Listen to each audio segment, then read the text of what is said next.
안녕하세요. 사연에 빠지다의 DJ 민영입니다. 오늘 사연 피가 거꾸로 솟는 사연인데요. 오늘도 두 개의 사연 준비되어 있으니 끝까지 들어주세요. 여러분의 좋아요와 구독도 큰 힘이 되니 꾹꾹 눌러주시고요. 그럼 오늘의 사연 함께 시작해 볼게요. 안녕하세요. 저는 경남에 사는 40대 남자입니다. 사실은 요 근래 소중한 사람에게 배신을 당하는 엄청난 일을 겪어서 멘탈이 많이 부서진 상태인데요. 사실은 지금도 쓰면서 마음이 가라앉지 않아 배신감에 부들부들 떨고 있습니다. 그럼에도 제 자신을 일으켜 세우기 위해 어떻게든 살아보기 위해 이곳저곳 하소연을 하며 마음을 풀어내고 있는 중이고요.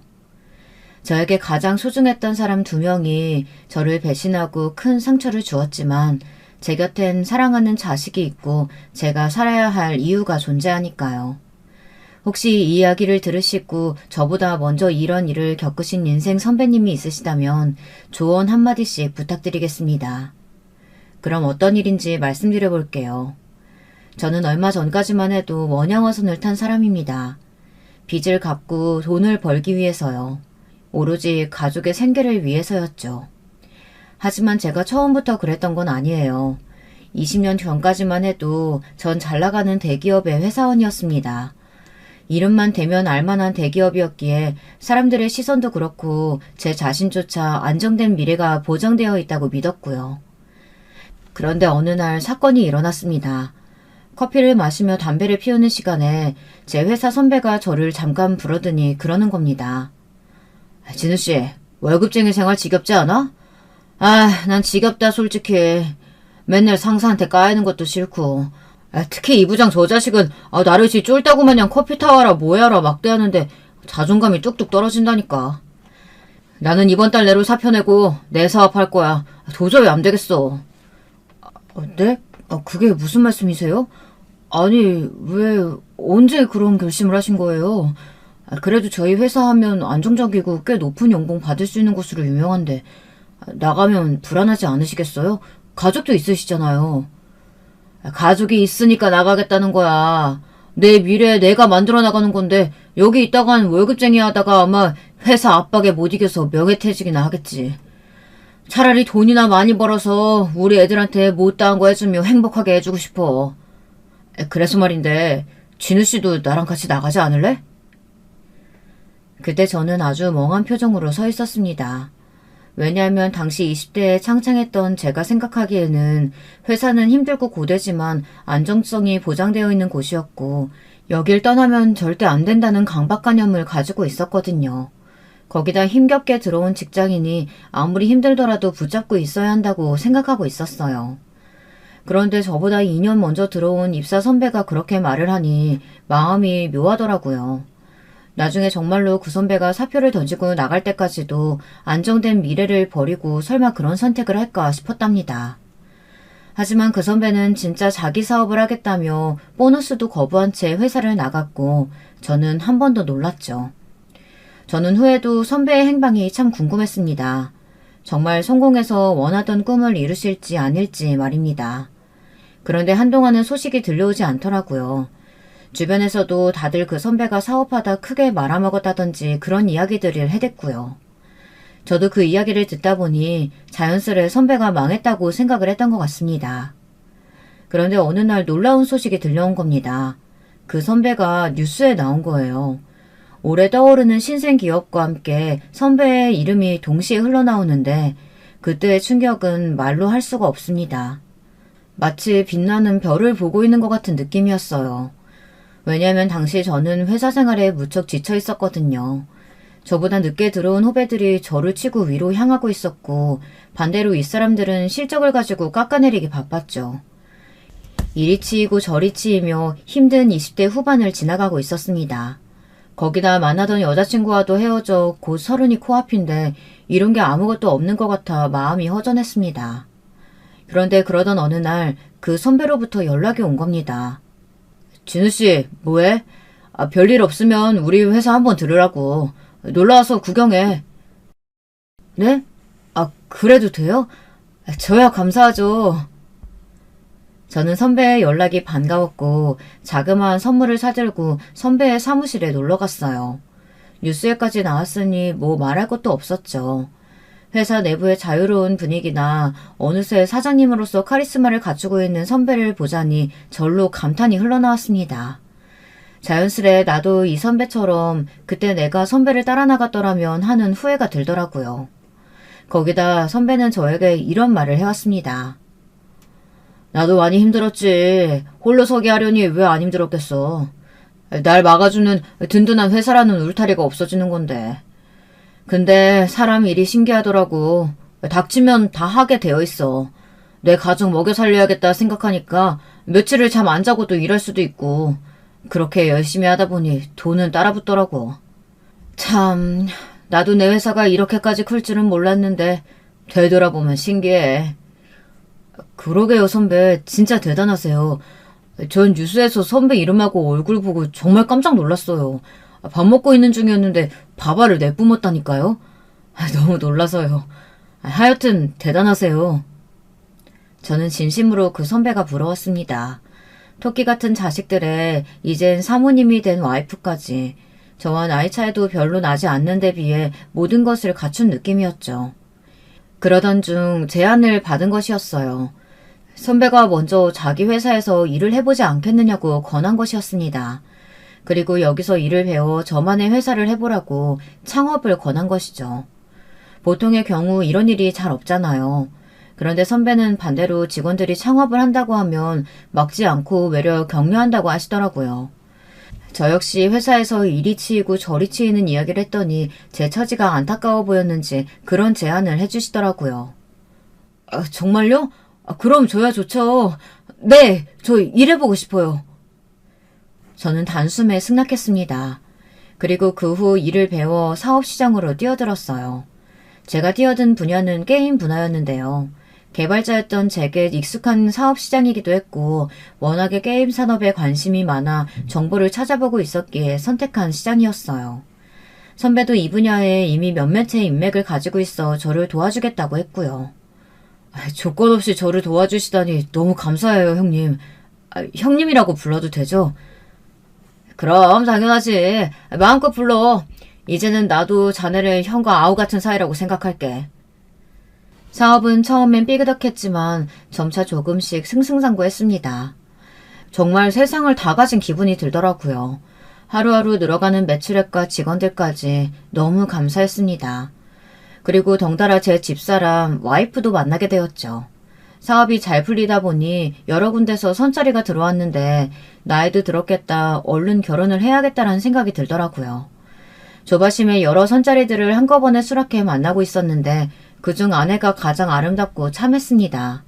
조건은 보지 않았어요. 경제적인 건 어차피 남자인 제가 해결해야 한다고 생각했고 그럴 수 있는 능력도 가지고 있었으니까요. 세연씨, 괜찮으면 우리 결혼할래요? 나는 우리가 결혼 짝으로 아주 잘 맞는다고 생각해요. 다른 거 생각하지 말고 그냥 몸만 와요. 나는 세연씨한테 바라는 거 아무것도 없으니까. 돈이며 뭐며 생각하지 말고요. 그래도 괜찮을까요? 사실 진우씨에 비하면 제가 모아놓은 돈도 없고 집안 수준도 많이 비교가 되는 것 같은데 진우씨 어머님이 날 마음에 들어 할까요? 난 벌써부터 시집살이가 걱정돼요. 에이, 왜 그런 생각을 해요? 우리 어머니 아버지도 평범한 교사분들이시고 저희 누나도 그래요. 전 그냥 사업하는 사람이고요. 지금이야 잘 풀리지만 어떻게 될지도 모르는데요. 일단 세연씨 집안이 지금 많이 힘들다고 하니 일단 결혼부터 하고 우리 함께 차근차근 해결해 나가요. 부부는 일심동체라고 하잖아요. 아내는 조그마한 옷가게에서 일하는 직원이었는데 서비스 정신이 투철해 아내의 단골분들이 많았습니다. 전 아내의 그 점이 참 좋았죠. 돈은 부족해도 자기 일을 열심히 한다는 점이 저와 닮아있어 멋있게 느껴졌거든요. 게다가 아내는 저희 어머니 친구의 조카분이었는데 친구분이 어머니께 하도 아내 칭찬을 많이 해서 어머니 역시 아내를 이미 좋게 보고 있었습니다. 그런데 하나 걸리는 게 있다면 바로 경제적인 문제였습니다. 아내 집안에 돈이 없었거든요. 장인어른이 도박에 빠져서 집 한 채를 이미 날려드셨고 장모님이 그로 인해 마음고생이 아주 심해 우울증에 걸리실 정도였다고 들었어요. 아내 역시 장인어른 때문에 어린 시절부터 힘든 환경에서 자라야 했고요. 저는 그런 아내가 가엾고 안쓰러웠어요. 사랑하는 사람이 힘들다는데 어떻게 측은지심이 없을 수 있겠어요. 그때 전 아내가 평생을 저와 함께할 사람이라고 생각했기 때문에 저와 결혼한다면 행복한 인생만 살게 해주고 싶었고 묘하게 그늘져 있는 표정도 완전히 바꾸어주고 싶었죠. 그래서 결혼 비용을 한 푼도 들고 오지 못해 결혼을 못하겠다는 아내를 억지로 설득해서 결혼식장에 들어섰습니다. 물론 장모님은 처음에 이런 저를 보고 너무 고맙다고 저를 최고의 손님이라고 말씀하셨습니다. 첫인사를 갈 때에도 거의 임금님 밥상을 준비해 맞아주신 것도 모자라 상견례 자리에서도 저에 대한 칭찬을 아끼지 않으셨죠. 내가 이런 삶이 맞이하게 될 줄은 정말 상상도 못했는데 너무 참하고 바르네요. 어쩜 아들을 이리 잘 키워놓으셨어요? 아유, 가찬이십니다. 저희야말로 딸 같은 며느리가 들어와서 너무 반갑네요. 앞으로 딸이라고 생각하며 잘 대해줄게요. 상견례 자리는 훈훈했습니다. 상견례가 마치고 저희 부모님조차 제가 장모님을 잘 얻은 것 같다며 좋아하실 정도였고요. 결혼 후 장모님은 저희 신혼집 근처에 사시며 자주 왔다 갔다 했는데요. 이것은 아내가 자기는 엄마 옆에 살아야 심적으로 안정이 된다며 나중에 장모님이 아기를 봐주실 거라고 했기 때문에 결정한 것이었습니다. 장모님도 손주라면 흔쾌히 봐주시겠다고 했고요. 저는 그런 장모님께 정말 진심을 다해 잘해드렸습니다. 좋아하시는 것들이라면 돈 생각하지 않고 무조건 사다 드리곤 했죠. 과일이며 옷이며 가방이며 뭐든지요. 아유, 내가 정말 복이 많네, 많아. 남편 복은 없어도 자식 복은 있다고 들었는데 우리 딸이 이런 사위 얻어올 줄 어디 생각이나 했겠는가? 아유, 정말 고맙네. 자네 내가 우리 아들처럼 잘해줄게. 물론 자네 어머니도 자네 열심히 마음 다해 키우셨겠지만은 나를 제2의 엄마라고 생각하고 편하게 대해주게. 알겠지? 그나저나 자네 저번에 이 김치 좋아하길래 좀 담가봤어. 조금 이따 갖고 가. 감사합니다, 장모님. 장모님 손맛은 정말 최고예요. 아무래도 김치 기대하고 있었는데 잘 먹겠습니다. 아유, 씩씩한 거 봐. 내가 요즘 아주 사위 자랑에 침 마를 날이 없다니까. 동네 사람들도 요즘 다들 나 부러워한다고. 우리 둘째 사이가 자네 반에 반만 닮았어도 얼마나 좋았을까. 장모님은 제가 뭔가를 해드릴 때마다 유독 온화한 표정을 지으시며 잘해주셨습니다. 저는 행복해하는 장모님의 모습을 보는 게 좋았고요. 아내도 제게 잘해줘서 고맙다며 번번이 말하곤 했죠. 그런데 결혼 생활이 생각한 것만큼 쉽지는 않더라고요. 어느 날 일이 터지고 말았어요. 발단은 아내였습니다. 어느 날 아내가 이제 아기도 낳고 해야 하니 일을 그만두겠다고 선언하더라고요. 나 매일 아침 나가서 일하려니까 너무 피곤하고 힘들어. 그만둘래. 어? 지금 하고 있는 일 좋다고 하지 않았어? 보람도 느낀다며. 그건 결혼 전 이야기고 지금은 다르지. 진상 손님들이 얼마나 많은 줄 알아? 옷 사이즈가 어쩐다 저쩐다. 듣기도 싫어. 아무튼 난 그만둘래. 오빠가 생계는 책임져 줄 거지? 그러긴 할 건데. 뭐야 그 반응은? 설마 내가 계속 일하길 바라는 거야? 그 구석진 옷가게에서 개고생하면서? 나 우리 집에서 나름 곱게 자란 사람이야. 아내는 날카로운 반응을 보였어요. 결혼 전에 아기를 낳기 전까진 분명히 일을 하겠다고 했는데 갑자기 그만두겠다고 한 게 전 좀 이상했습니다. 그래도 어차피 아내의 수입이 딱히 많지도 않았고 일하는 게 내심 힘들었나 보다 싶어 알겠다고 말했어요. 근데 그날부터 아내가 집에 있으면서 짜증이 늘기 시작하더라고요. 아내는 얼른 아기를 갖고 싶어 했는데 제가 노력을 해주지 않는다며 화를 냈죠. 저는 제 회사 직원들도 챙겨야 하고 가끔은 일하느라 힘들고 지친 날도 있었는데 아내는 매일마다 일찍 들어오라고 성화를 부려댔습니다. 그에 저도 사람이니 점점 스트레스를 받기 시작했어요. 그리고 그게 어느 날 크게 부부싸움으로 커지고 말았습니다. 여보, 나 노력하고 있는 거야. 이번에도 미팅이 3개는 잡혔는데 당신이 일찍 들어오라고 해서 미팅 취소하고 주말 근무도 뺐다고. 도대체 뭘 어떻게 더 노력하라는 거야? 당신, 나랑 보내는 시간이 너무 짧잖아. 당신 나한테 마음 식은 건데 뭔데? 나는 정말 섭섭하고 서운해.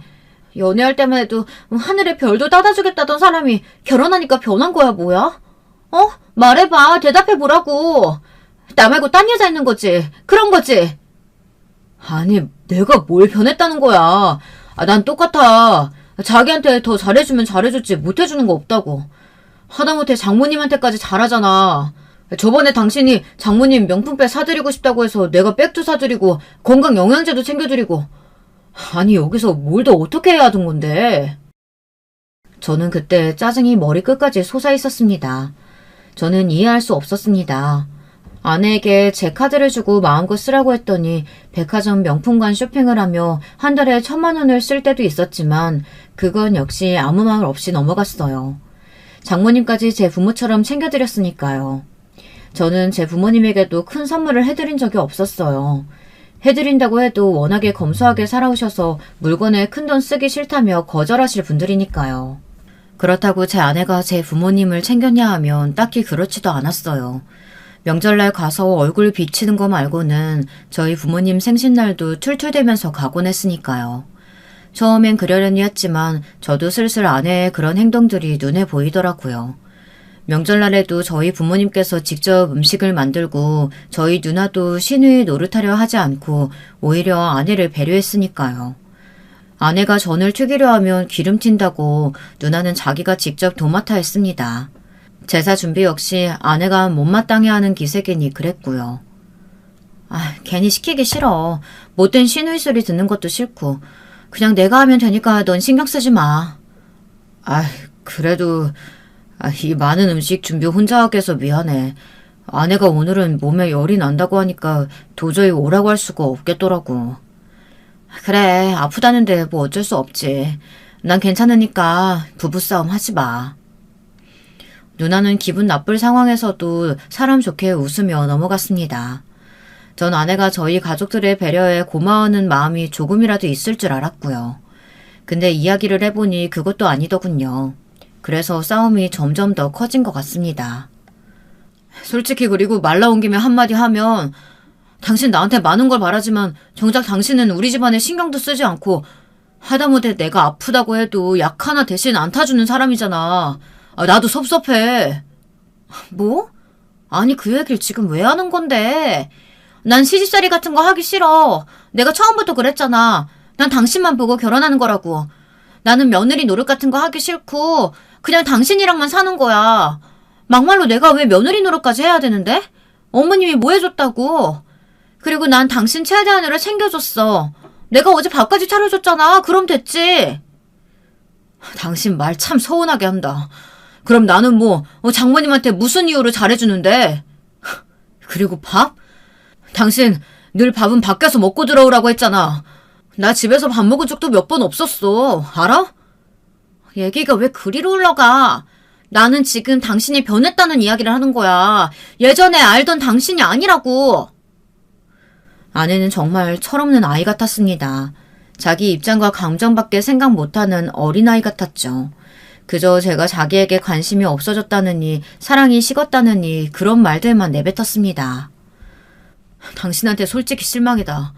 나는 당신이 우리 가족을 조금이라도 생각하고 날 인간으로서 배려해줄 줄 알았는데 지금까지 나만 그랬던 것 같네. 나만 호구된 것 같아. 나야말로 어이없어. 내가 할 소리 왜 당신이 하는 건데? 아내는 제가 그렇게 말하니 그럼 이혼을 하겠다는 극단적인 말과 함께 짐을 싸 친정으로 나가버리더라고요. 갑작스레 벌어진 상황에 어처구니가 없었습니다. 부부가 싸움을 할 순 있어도 이혼 얘기를 꺼내거나 갑자기 짐을 싸 나가버리는 건 해선 안 될 행동이라고 생각했거든요. 제가 딱히 잘못한 것도 아니고요. 근데 지금 돌이켜보면 이때부터 저희 사이가 이상한 방향으로 어긋나기 시작했던 것 같아요. 아내가 그저 자기 마음대로 행동하고 제가 가스라이팅 당하는 방식으로 아내에게 져주게 된 것이죠. 아내는 친정집으로 간 이후 며칠간 돌아오지 않았습니다. 아마 제가 직접 오기를 바랬던 것 같아요. 연락 없이 친정에 가 있더니 이혼하자는 말만 뚝 전해오더라고요. 결국 아내의 시위가 계속되니 저는 아내의 친정집으로 향했습니다. 아내는 앞으로 자기를 더 사랑해주지 않을 거면 지금 이혼하자는 말을 했습니다. 저는 이혼이란 단어를 함부로 담는 아내의 모습이 마음에 들지 않았지만 선택권이 없었죠. 아내를 달래서 일단은 집으로 데려올 수밖에 없었어요. 그리고 이때 장모님도 옆에서 거드셨는데요. 우리 애가 조금 토라졌나 봐. 원래 여자들은 남편한테 그럴 수 있어. 좀 섭섭한 게 있어도 자네가 넘어가 주게. 내가 부탁할게. 우리 애가 철이 좀 늦게 드나 봐. 아휴, 내가 죄스럽네. 죄스러워. 이렇게까지 말씀하시니 장모님 얼굴을 봐서라도 아내를 집으로 데려올 수밖에 없었어요. 아내는 집에 돌아와선 한마디 말도 없이 방으로 휙 들어가 버리더라고요. 냉전이 며칠 지속되고 제가 참다 못해 이야기를 하자고 했더니 그때서야 미안하다 사과를 하더라고요. 미안해. 나도 내가 이해가 안 돼. 내가 너무했던 것 같아. 자기가 나한테 잘해주려고 열심히 돈도 벌고 그러는 건데 내가 요즘 집에 있으니까 괜히 울적해서 짜증만 들었나 봐. 미안해. 앞으로는 안 그럴게. 자기 식구들도 내 식구처럼 잘 챙길게. 아내는 눈물을 떨구며 진심 어린 눈빛으로 사과했습니다. 제 식구들에게도 달라진 모습을 보여주겠다고 약속했고요. 어찌됐든 전 의부증 비슷한 모습으로 저에게 집착하는 아내의 모습이 조금 짠하기도 했습니다. 저를 사랑해서 그런 것이니까요. 그땐 그렇게 믿었어요. 무엇보다 아내는 그 사건 이후 정말로 조금이었지만 저희 부모님에게 살갑게 굴려고 노력하는 모습을 보였습니다. 어머님, 아버님, 제가 지금까지 너무 무심했던 것 같아요. 앞으로는 싹싹한 며느리 될게요. 한 번만 봐주세요. 어머님 필요하신 거 있으면 말씀하시고요. 아니다. 나는 그저 너희들끼리 싸우지 않고 지내면 돼. 우린 신경 쓰지 마라. 부모님은 변한 아내의 모습을 어색해 하시면서도 막상 좋아하셨습니다. 저도 아내를 마음 깊이 다시 사랑하게 되었고요. 그렇게 서로 노력을 기울이다 보니 부부 사이는 좋아졌습니다. 아이도 들어섰고요. 다행이었죠. 근데 아내가 아이를 가지고 난 후 이때부터 또다시 자신의 감정에 기복이 생기기 시작한 거예요.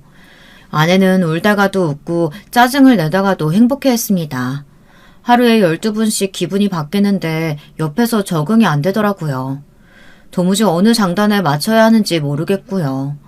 왜 이렇게 히스테릭해졌는지 전문가에게 정신분석이라도 요청해보고 싶은 심정이었습니다. 하루는 애를 돌보는 게 너무 스트레스 받는다며 도우미 아줌마를 구해달라길래 큰돈을 써서 구해줬더니 다음날 이러는 겁니다. 당신은 장모님께서 허리 수술을 크게 하셔서 아이를 봐줄 여력이 안 되셨거든요. 여보, 생각해봤는데 우리 애 다른 사람한테 맡기는 게 너무 찝찝해. 그냥 내가 키울래. 그리고 자기가 고용해준 아줌마 냄새도 나고 좀 사람이 별로야. 알겠어, 자기야. 자기가 힘들지 않는다면 그렇게 해주는 게 좋지. 분명 이렇게 대화를 마무리 지었어요. 근데 다음 날 여보, 나 애 우는 것만 봐도 짜증나고 웃는 것도 꼴 보기 싫어. 우리 애지만 너무 지긋지긋해. 나 그냥 나만 보고 살래. 그럼 안 되는 거야? 나 배우고 싶었던 그림도 배우고 여행도 다니고 그러고 살고 싶다고. 요즘 미혼인 친구들이 너무 부러워. 걔네들 인생이 얼마나 행복해 보이는지 몰라. 나처럼 애 낳고 배불뚝이 아줌마 되니까 사람이 얼마나 초라해 보이는지 알아? 명품백 들고 다녀도 이미 처녀가 아니라는 거에서 뒤떨어지는 느낌이라고. 하여튼 아줌마 다시 고용해줘. 여보, 대신 우리는 소중한 아이를 얻었잖아. 꼭 그렇게만 생각해야 돼? 그래도 그런 말은 하는 게 아니지. 어떻게 아이 앞에서 그런 말을 해. 당신이 뭘 알아. 아무튼 나는 육아 못해. 싫다고. 혜견은 우리 엄마한테도 맡길 생각하지 마. 엄마 지금 허리 아파서 아무것도 못하니까. 알았어? 아내는 열변을 토하며 말했어요. 자신은 처녀 시절로 되돌아가고 싶다고, 인기 많고 관심 받을 수 있었던 그때가 그립다고요. 자식에 대해서 충분히 고려하지 않고 대뜸 낳아버린 게 너무나도 후회된다고 했습니다. 저는 갓난아기였던 우리 딸을 앞에 두고서도 그런 말을 하는 것이 정말 책임감 없어 보였어요. 그랬다면 처음부터 아기를 갖고 싶지 않다고 미리 말을 해야 하는 거 아닐까요? 이미 낳은 자식을 두고 온갖 불만을 토로하는 아내에게 화가 나더라고요. 제 주변 여자 직원들만 봐도 자기 자식이라면 이뻐 죽으려고 하는데 제 아내만 남달랐으니까요. 저는 점점 아내에게 지쳐갔습니다. 그리고 아내도 이것을 눈치채고선 더 바가지를 긁기 시작했죠. 그런데 여기서 장모님까지 가세할 줄은 몰랐습니다. 아내는 자신이 배우고 싶은 일, 갖고 싶은 물건은 돈을 아끼지 않았어요. 뭐든 가지려 했습니다. 친한 친구 누가 갖고 있다, 나만 없으니 쪽팔린다, 남편 없는 여자 같다, 이런 말들로 저를 건드리면서요. 근데 나중에 두고 보면 아내의 말이 다 사실도 아니더라고요. 그냥 그 물건을 갖기 위해 지어낸 거짓말들이었고 어느 날 제게 그걸 들키게 된 거죠. 현관문 앞에 딱 섰을 때 아내의 전화 목소리가 들리고 있었습니다. 누군가와 아주 시끄럽게 통화를 하고 있었죠. 평소에도 아내 목소리는 상당히 큰 편이라 종종 들릴 때가 있었는데 이번에 현관 가까이 있는 화장실에서 통화를 하는지 다 들리더군요. 아니, 내가 우리 남편한테 거짓말 좀 했지. 너가 그 가방 가지고 있다고 나도 꼭 가져야 한다고 졸랐어. 그래서 오늘 가서 사왔잖아. 거짓말 안 걸렸냐고? 걸리긴 왜 걸려? 걔는 아무것도 몰라. 내 남편 완전 헛똑똑이라니까? 야, 아무튼 남편 올 때 됐으니까 끊는다? 저는 그 당시 잘 되던 사업이 조금씩 기울어가고 있었습니다. 사람이 돈을 버는 건 한순간이지만 잃는 것도 한순간이더라고요. 경쟁 업체들이 늘어나고 투자금이 회수되자 사업이 빠르게 기울어져가는 행세에 나가는 지출이 무척 큰 부담이 되고 있었죠. 그런데 그날 아내의 통화 내용과 함께 사들여온 쇼핑백과 영수증을 보니 머리가 어지러운 겁니다. 솔직한 말로 너무 화가 났죠. 거기다 아내는 자기 자식에게조차 관심이 없는 건지 엄마들끼리의 모임이나 이런 곳에 가서 정보를 얻을 생각도 하지 않았고요. 그 흔한 교육도 시키려고 하지 않았어요. 들어가자마자 버럭 소리를 지르고 말았습니다. 아니 여보, 이럴 수 있어? 지금 당신이 사치한 돈이 얼마나인지 알아? 자그마치 500만 원이야. 한 달에 500씩 퍽퍽 옷값으로 쓰고 다니면 도대체 내가 돈 번 게 뭐가 돼? 거기다 거짓말까지나 하고 나 통화 내용 다 들었어. 남편 뒷담화 하면 좋아? 아니 나는 심지어 우리 애 교육비를 쓴 건 하나도 없지. 당신이 아무리 우리 딸한테 애착이 없어도 그렇지 이건 아니잖아. 저는 쌓인 게 많았던 것 같아요. 아내에게 버럭 화를 내며 쌓인 걸 다 풀어내었죠. 근데 아내는 더 하더라고요. 뭐? 보자 하니까 당신 말이 너무 심한 거 아니야? 지금 나랑 장난해? 내가 사치한다고? 기막혀라. 누가 사치를 해 사치라길. 당신 지금 나 얕보는 거지? 내가 시집 올 때 아무것도 안 해오고 거기다 집에서 애나 낳고 사는 여자라고 그런 거라고 업신여기는 거지? 나 이거 그냥 안 넘어갈 거야. 우리 엄마한테 말할 거라고. 기다려. 그러더니 아내는 전화를 걸었습니다. 장모님에게요. 엄마, 나 너무 서러워. 그 사람이 더 이상 날 사랑하지 않는 것 같아. 나 무시하고 구박하는데 돈 갖다 이러니까 얼마나 사람이 쪼잔스러운지 몰라. 나 이렇게 살 바엔 그냥 죽을래. 죽는 게 낫겠어. 남편도 애도 다 꼴도 보기 싫다고. 아내의 말을 듣고 장모님은 저희 집으로 친히 납셨습니다. 저는 이때까지만 해도 장모님이 제 편을 들어주실 줄 알았어요. 그런데 장모님은 잔뜩 화가 난 표정으로 저를 노려보시더라고요. 그러면서 저의 가장 아픈 부분을 건드리기 시작했습니다. 자네, 요즘 사업 잘 안 돼가고 있다고 하던데 아무리 사람이 예민하다고 해도 말이야 이런 식으로 자기 마누라 기죽이는 법이 어딨단 말인가? 내 딸 내가 애지중지 품 안에 넣고 키운 자식이야. 자네같이 망해가는 사업가한테 보내려고 키운 딸 아니라고. 내가 앞으로 두고 볼 테지만 한 번만 더 이런 일로 우리 애한테 눈치 줬다간 봐. 나도 가만히 있지 않을 테니까. 알겠나? 저는 이 순간 느꼈습니다. 아, 내 사업이 망하면 이 사람들은 나를 인간 취급도 하지 않겠구나. 그리고 그 예감은 적중했어요. 제 사업이 점점 더 기울어져 이젠 누군가에게 돈을 빌리지 않으면 안 될 위기에 처하자 아내도 장모님도 저를 인간 이하로 대접하더라고요. 저는 먼저 이런 상황을 만들게 되어 죄송하다며 다시 집안을 일으켜 세우겠다고 말씀드렸어요. 그런데 돌아오는 건 차디찬 반응과 아내의 신경질적인 반응이었죠. 작은 집으로 옮겨간 후 아내는 짜증이 더 빈번해졌고 우리 딸은 엄마의 짜증 속에서 무척 힘들어했습니다. 제가 딸에게 너무 미안해 딸을 보면 눈물이 앞을 가릴 정도였어요. 그러던 어느 날 다시 한번 저희 부부 사이에 위기가 찾아왔는데요. 저의 중마고우였던 친구가 저를 보기 위해 서울로 올라온다고 하는 겁니다. 중마고우 친구는 말 그대로 어렸을 때부터 무척 친하게 지냈던 친구였어요. 옆집에 사는 친구였는데 부모님들끼리 친하다 보니 어느새 학교도 학원도 같이 다니는 사이가 되어 있더라고요. 어린 시절 희노애락을 함께 나눈 친구라 그런지 사회에서 만난 친구들보다 그 친구를 향한 마음도 더 애틋했습니다. 제 결혼식에 와서도 넉넉지 않은 형편에 가장 큰 축의금을 해줄 만큼 저에게 잘해주는 친구이기도 했고요. 너 요즘 사업 안 돼서 힘들다며? 내가 위로주라도 한 잔 사줄게. 술 먹자. 그래 창기야, 고맙다. 친구는 제게 위로주를 사주겠다고 했고 저는 단둘이 만나 허심탄회한 이야기를 나누고 싶었습니다. 친구는 저의 성장 과정을 다 지켜본 만큼 각별하고 애틋한 친구였거든요. 사람을 원체 잘 믿지 못하는 저였지만 그럼에도 그 친구만큼은 신뢰할 수 있었습니다. 근데 친구가 서울로 올라온 날 갑자기 아내가 이것저것 옷을 입어보더니 자기도 같이 만나자는 겁니다. 당신까지 굳이? 나 혼자 만나도 되는데.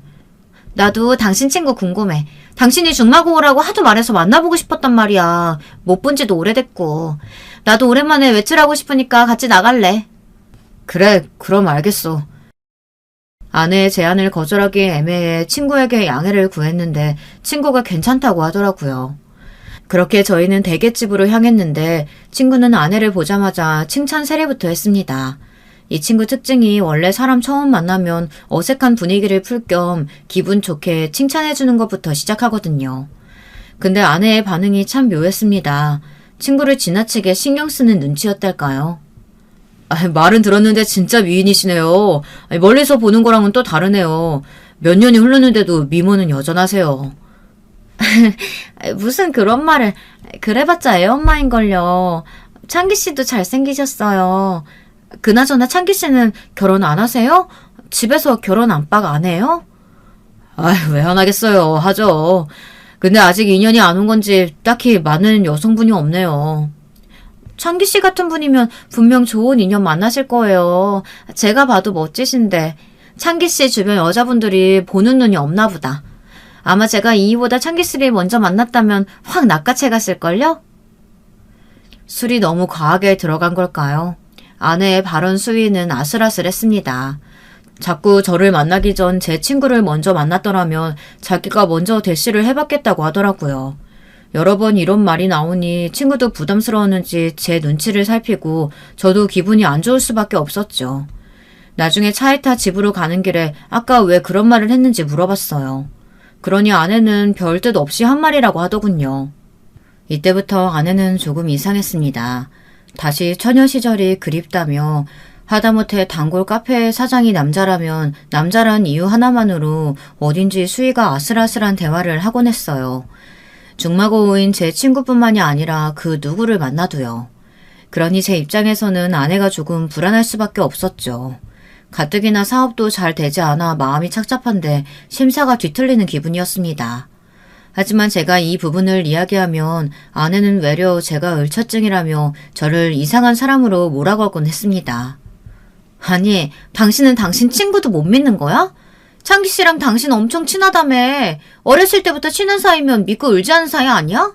어떻게 그런 의심을 할 수가 있어? 아니, 나는 그게 아니고. 됐어. 정말 쫑생이 같아가지고. 그거 을처증이야. 결혼한 남자들 중에 을처증 걸리는 사람 있다고 하더니 당신 설마. 난 다른 건 몰라도 을처증 있는 남자는 싫어. 어떻게 그런 더러운 생각을 해? 아내가 딱 이렇게 선을 그어버리면 저는 부부싸움을 만들기 싫어 그만두었습니다. 자신이 그 정도로 결백하다는데 안 믿어주기도 그랬거든요. 물론 아내는 그 이후로도 제 중마고우 친구만 만나면 묘한 분위기를 풍겼어요. 제가 그러지 말라고 강력하게 말했을 때쯤에야 그만두었고요. 저는 이때만 해도 이것이 나중에 일어날 인생의 커다란 사건의 단초가 될지는 꿈에도 몰랐습니다. 그저 아내를 조금 단속해야겠다 이 정도의 생각만 가지고 있었죠. 그러던 어느 날 커다란 사건이 생겼습니다. 회사가 아예 망하고 만 것이었네요. 아내는 제가 망하고 난 후부터 아예 저를 쳐다도 보지 않았네요. 자신의 처지가 저 때문에 망가진 거라며 저를 원망하고 탓했습니다. 장모님 역시 마찬가지였어요. 어느 명절날은 대놓고 제게 모욕을 주기도 했습니다. 자네, 이 정도면 원양어선이라도 타서 돈이라도 많이 벌어야 하는 거 아니야? 우리 딸은 언제까지 저런 쥐구멍만한 집에 살게 할 건가? 응? 엄마, 말해 뭐해. 내가 눈치 안 줬는 줄 알아? 이는 아직 착각 속에 빠져 살아. 아직도 지가 뭐라도 되는 줄 안다고. 회사 일으키는 게 뭐 쉬운 일인 줄 아나? 가서 노가다나 뛰어다녀. 아유, 그만들 하세요. 형부가 너무 가엾다. 하다못해 나중엔 처제가 말릴 정도로 아내와 장모님의 공격은 매서웠습니다. 장모님은 자신이 받은 건 싹 다 잊어버린 듯 했습니다. 제가 잘 나갔던 시절 장모님에게 드렸던 선물만 생각해도 억대일 텐데 그것들은 전부 없었던 일 취급하시더라고요. 그러면서 제게 자네 만나지만 않았으면 내 인생도 우리 딸 인생도 활짝 피었을 텐데 내가 대체 말년에 이게 뭔 일인가 싶다니까. 요즘은 하늘 보고 원망이라도 쏟아내고 싶다고. 이렇게 말하며 혀를 차시더군요. 그때는 너무 서러워서 집으로 돌아오는 길 저도 모르게 엉엉 울고 말았습니다. 그리고 전 슬슬 그제야 아내와 이혼을 생각하게 되었습니다. 도저히 아내와 장모님 이런 은혜도 모르는 사람들과는 한 가족으로 살고 싶지 않아졌습니다. 다만 걸리는 건 우리 딸이었죠. 법적으로 엄마에게 양육권이 먼저 가게 되어 있으니 혹시나 이혼을 했을 때 사랑하는 우리 딸을 보지 못하게 되는 것이 너무도 두려웠어요. 그래서 참았던 것 같습니다. 저는 어떻게든 이리 뛰고 저리 뛰며 회사를 살리기 위해 노력했습니다. 성공해서 장모님에게 떵떵거리고 싶었어요. 그리고 아내에게도 한 소리 하고 싶었죠. 근데 참 세상 일이 사람 마음 같지 않더라고요. 제가 열심히 하려 하면 할수록 손에 쥐고 있는 건 모래알처럼 빠져나갔어요. 일은 점점 더 안 풀려갔습니다. 그리고 그쯤 제가 믿었던 대기업 회사 선배 있죠. 그 선배의 친구가 뒤통수를 치는 바람에 저는 쫄딱 망하고 말았죠. 그러니까 그야말로 순식간에 나앉은 형편이 된 겁니다. 아내는 지하 단칸방으로 가게 생겼다며 엉엉 울었고 역시나 저를 탓했습니다. 당신이랑은 갈라설 거야. 당신이랑은 절대 단 하루도 같이 살고 싶지 않아. 당신이랑 같이 살아서 뭐해? 그래, 갈라서라, 갈라서. 잘 생각했어, 우리 딸. 내가 매일 저 생각한다고 김치 담그고 도시락 싸가지고 회사 갖다주고 온갖 난리를 다 쳤더만. 아유, 처음부터 사업할 그릇이 안 되는 놈한테 내가 괜히 너를 시집 보냈다. 엄마가 잘못했다, 우리 딸. 엄마가 애초에 허락하지 말았어야 했는데. 아유, 엄마 탓이야. 장모님과 아내는 이혼을 요구했고 저는 순순히 딸을 예정이었답니다. 딸이 아니었다면요. 그 순간 제 딸이 저를 붙잡더라고요. 딸은 엄마와 아빠가 헤어져 사는 게 싫다며 하루 종일 울며 불며 제 마음을 아프게 했습니다. 장모님조차 그 모습을 보니 이혼은 너무 극단적인 선택지라는 생각이 들었는지 제 아내를 설득하더군요. 아내도 딸을 보며 마음이 흔들리는 듯 했습니다. 자식에게 딱히 큰 관심은 없던 사람이었지만 딸이 워낙에 울고 보채니 단칼에 져버릴 순 없었나 봐요. 그때 저는 선택을 해야 했습니다. 딸과 함께 살 수 있는 방법이자 다시 우리 가족으로 돌아올 수 있는 길을 모색해야 했죠. 그게 바로 원양어선이었답니다. 마음먹기가 어려웠지 알아보니 금방 떠날 수 있더라고요. 사실 주변에서도 다들 말렸답니다. 아무리 힘들어도 원양어선 타는 건 아니라고, 생사가 걸린 문제라고 말하는 사람들도 있었어요. 그런데 저는 차라리 원양어선이라도 타서 돈을 많이 벌어 그 돈으로 우리 딸 맛있는 것도 사주고 해달라는 건 다 해줄 수 있는 든든한 아빠가 되어주고 싶었어요. 사실 저희 부모님께서도 제 사정을 딱히 여겨 배를 탄다고 했을 땐 누나까지 나서서 말렸지만 이미 매형이 크게 돈 벌고 사고치는 바람에 저희 집도 사정이 어려웠어요. 여의치 않은 집에 손을 벌리고 싶지도 않았죠. 그래서 저는 배를 탔고 그렇게 오랜 시간 바다 위에서 떠돌았습니다. 배 위에서 생활하는 건 만만치 않은 생활이었습니다. 괜히 돈을 많이 주는 게 아니었죠. 특히 배멀미가 심한 저로선 초반 이 생활에 적응하는 것조차 만만치 않았어요. 그런 날엔 정말 딸 사진만 바라보며 버티고 또 버티었어요. 그리고 두 사람, 바로 아내와 중마고우 친구, 이 두 사람을 생각하며 마음을 달래었어요. 제가 원형어선을 타러 간다고 하니 아내가 떠나기 전 제게 사과를 했거든요. 그동안 당신을 너무 힘들게 한 것 같다며 우리 딸과 자신을 위해 그런 결정을 해줘서 고맙고 미안하다고요. 아내도 자신의 허영심 때문에 상황이 이렇게까지 된 것 같다며 많이 울고 슬퍼하더군요. 저는 아내가 진심으로 자신의 잘못을 뉘우치고 있다고 여겼어요. 아내가 오열을 하며 돌아올 때까지 기다릴 테니 그저 몸 건강히 있으라는 말을 전달하는데 그동안 이혼을 요구했던 아내의 모습과는 무척 상반되었습니다. 그래서 진심이라고 생각했고 저도 함께 눈물이 났어요. 다녀올 테니 우리 딸이랑 행복하게 지내고 있어. 알겠지? 응, 여보. 고맙고 미안하고 사랑해. 당신만 기다리고 있을게. 아내가 제게 사랑한다는 말을 해준 건 결혼 후 정말 100만 년 만의 일이었던 것 같습니다. 저는 아내의 입에서 나온 사랑한다는 말에 저도 모르게 마음이 녹아내리고 그간 아내가 저질렀던 과오를 모두 용서해 주었네요. 그리고 제가 배를 타기 전 마지막으로 배웅을 했던 중마고우 친구, 저를 꽉 안아주며 잘 버티라고 저 대신에 딸을 챙겨주겠노라고 한 믿음직스러운 친구. 힘들 땐 그 친구를 생각했습니다. 딸, 아내, 중마고우 친구. 이 세 사람의 얼굴을 그리다 보면 망망대해 같은 바다도 그렇게 무섭게 느껴지지만은 않았고 버틸만 했던 것 같아요. 그렇게 저는 배를 타고 드디어 집에 돌아왔습니다. 끔찍했다면 끔찍한 생활이었지만 막상 항구 땅에 발을 딛고 집으로 돌아가는 길, 발걸음은 어딘지 모르게 가벼웠고 얼른 가족을 만날 생각에 설레기도 했습니다. 특히 배 위에서 그토록 그리고 그렸던 우리 딸 얼굴이 너무나 보고 싶었죠. 아내와 중마고우 친구 우리 딸이 집에서 저를 기다리고 있을 거라는 걸 알고 있었기에 저는 대차게 현관문을 열었습니다. 여보, 나왔어! 저는 힘있게 외쳤지만 집안이 조용하더라고요. 그러더니 잠시 후 딸아이 목소리가 들렸어요. 딸아이인 저라는 게 믿기지 않는지 더듬더듬 말을 잇지 못하다 아빠하고 말하며 제 품에 안겨오더라고요. 딸아이는 3년 만에 훌쩍 자라 있었고 어느새 저도 모르는 사이 말도 제법 또랑또랑하게 잘했어요. 그런데 인생이란 참 알 수가 없죠. 감격에 어찌할 바를 모르고 있던 찰나 딸아이가 너무나 충격적인 말을 하는 겁니다. 아빠, 드디어 왔네? 그러면 나 이제 아빠 2명 생긴 거다. 그치? 그게 무슨 소리야? 아빠가 2명이라니? 나 아빠 2명이야. 엄마가 말하지 말랬는데 이제 아빠 왔으니까 말해도 되겠지? 이거 좋은 거지? 전 오랜 기간 멍해 있었습니다. 순간 직감이라는 것이 머릿속에 꽂히기 전까지는요.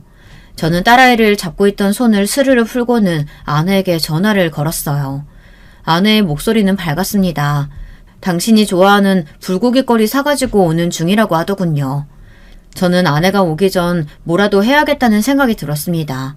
그래서 조용히 아내의 서랍장을 뒤졌어요. 아내가 가끔씩 일기를 쓰곤 했는데 그 습관이 여전히 남아있다면 분명 제 직감이 들어맞았을 테니까요. 저는 정신없이 아내의 서랍장을 뒤져 하나의 일기장을 발견했습니다. 그리고 일기장에 붙어져 있는 충격적인 사진들까지 덤으로 얻었답니다. 아직도 생각하면 손이 떨리지만 일기장의 내용은 이러했습니다. 남편이 오지 않았으면 좋겠다. 이대로 창기 씨랑 영원히 살고 싶다. 딸을 언제까지 속일 수 있을진 모르겠지만 이 시간이 영원했으면 좋겠다. 나쁜 생각을 한다. 차라리 남편이 바다에 빠져 죽으면 좋을 텐데. 요즘은 매일 이런 생각을 한다. 죽어서 돌아오지 말길. 제발. 나와 창기 씨의 사랑이 영원하길.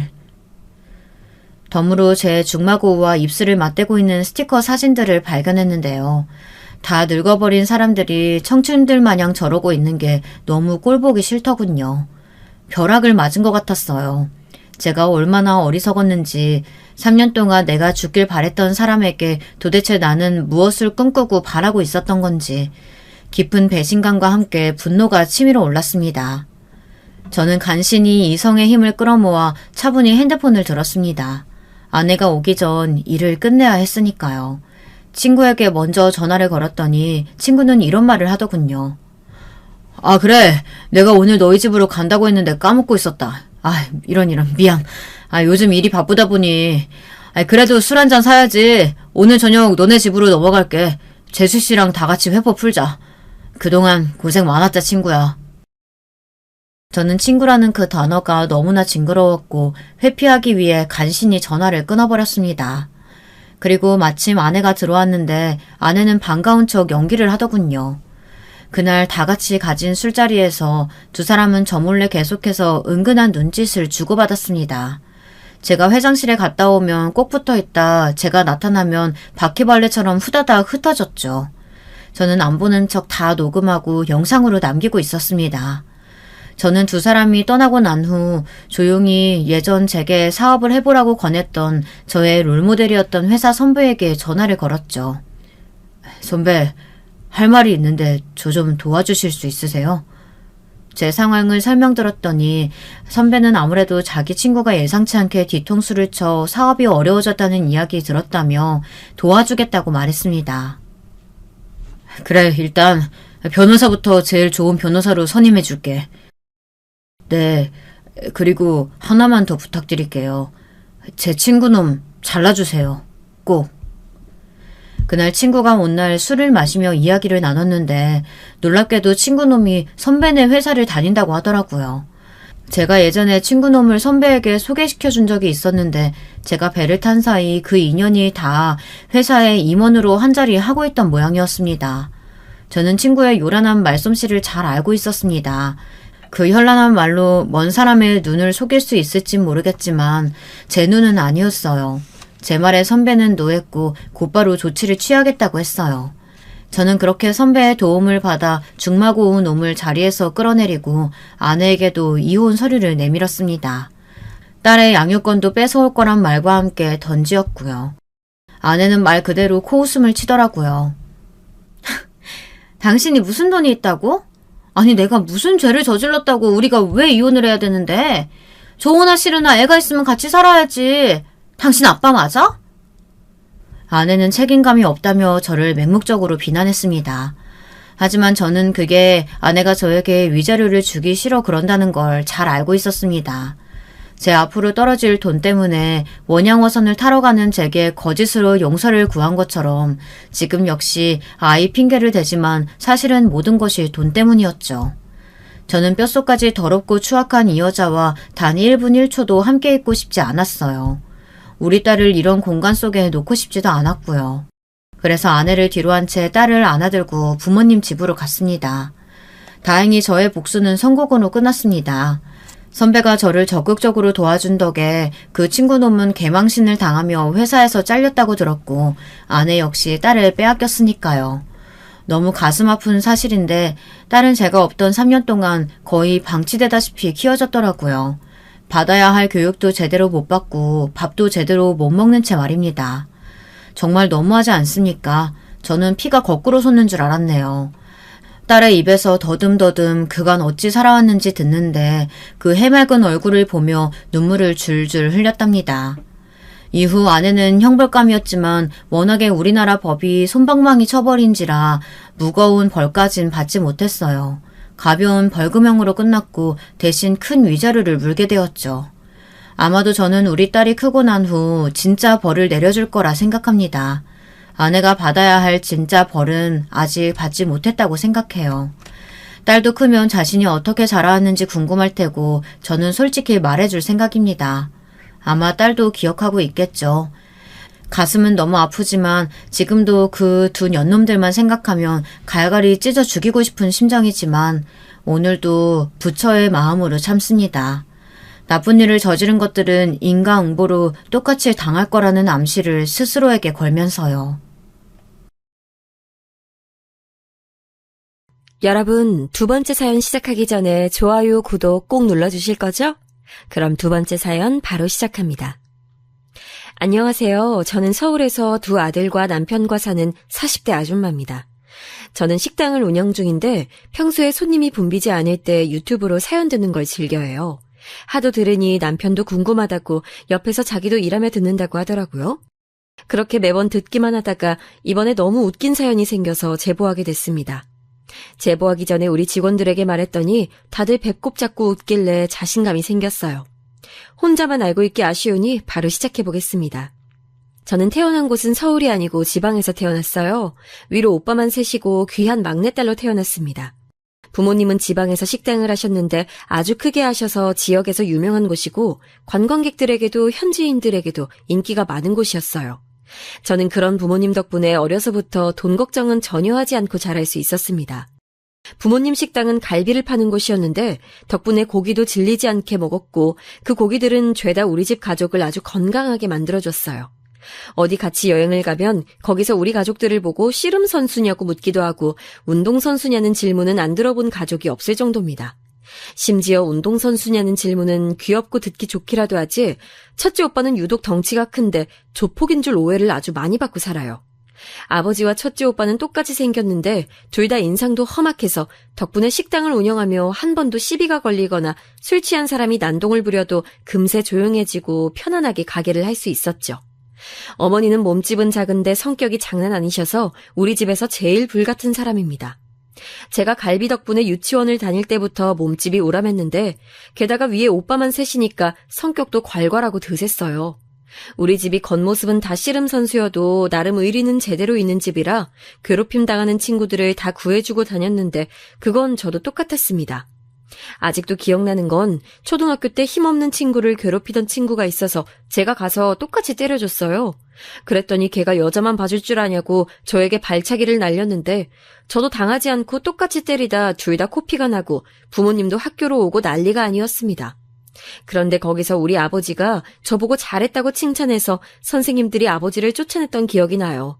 그 뒤로 아무도 저를 건들지 않았는데 중학교 때 그런 저를 모르고 괴롭혔던 아이가 있었습니다. 지방이라 대부분 아는 아이고 제가 몸집이 어릴 때부터 크고 오람했고 또 위로 오빠가 셋이나 있으니 대부분은 저를 건들지 않았거든요. 초등학교 때 위에 말했던 일화처럼 남자랑 싸워도 이겼던 저라서 다들 피했는데 그걸 모르던 전학생이 저를 건드렸던 적이 있습니다.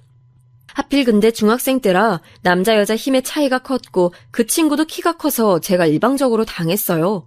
그렇게 울며 집으로 들어갔더니 오빠들과 아버지가 난리가 나서 바로 그 친구를 찾아가서 위협적으로 내 동생 다시 한번 건들면 죽여버리겠다고 했더니 그 뒤론 저를 건드는 사람이 없었습니다. 제가 비록 뚱뚱하고 못생겼어도 주변에 저를 따르는 친구들은 많았는데 특히 여자아이들이 저를 좋아했어요. 괴롭힘 당하면 가서 구해주고 저랑 친해지면 우리 가게로 데려와서 마음껏 갈비도 먹이고 겨울이 되면 오빠들이 썰매도 태워줬거든요. 남자가 많은 집이라 뒤끝도 없으니 인기가 많았습니다. 그렇게 여자친구들과는 아무 문제 없이 지냈는데 문제는 이성관계였어요. 학창시절에 제 친구들은 다 남자친구들을 만났는데 오로지 저만 만날 수 없었습니다. 물론 그땐 외로움이라는 걸 모르고 주변에 친구들이 많았으니 그들과 어울리며 놀았어요. 그러다 대학을 가고 심각함을 인지했습니다. 저는 고등학교 때 열심히 공부해서 서울에 있는 대학을 갔는데 이때 얘기도 하고 넘어가자면 유일하게 서울에 있는 대학에 합격한 자식이 저라 부모님은 제가 대학에 입학할 때 우셨어요.